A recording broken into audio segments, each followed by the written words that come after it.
Now, Mark Meadows from our sports desk is here with me. Welcome, Mark. Did Ceferin's election come as a surprise?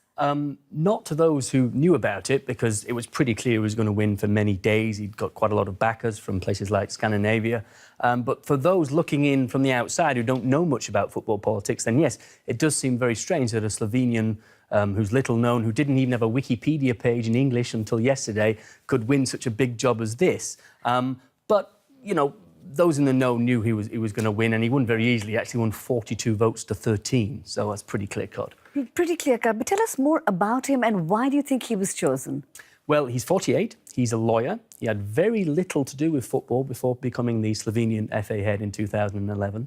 He's talked about transparency, and I think that's what's appealed to the UEFA delegates. Obviously, with all the troubles we've had in football politics in the last 2 years, they wanted someone new, someone fresh, someone who talked about the future, someone who could maybe expand the discussion to talk about smaller nations coming from Slovenia, having been involved with some smaller clubs there.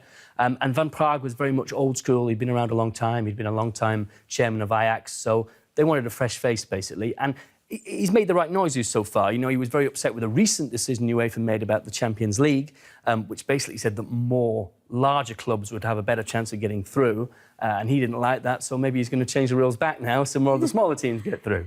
Now, tell us more about the fact that he replaces Michel Platini, who himself is banned from UEFA politics, but he spoke today at the Congress. Can Ceferin actually change the organisation and bring about the transformation that is needed for an organisation which has seen so many scandals in recent times? Yeah, I mean, it was very interesting that Platini was there because he's banned from all sports politics, so he shouldn't have been there. That's part of what the ban was about, but he was given special dispensation to turn up. And he gave a speech. He didn't go without a bit of a fight. He said, I leave with a clear conscience, I've done nothing wrong. But then he walked off stage, and that's the end of Platini now. It's Ceferin. Let's see what he can do. Who knows? He might be one of the most famous people in world sport in 5 years' time. Right. Mark Meadows from our sports desk. Thank you for that assessment.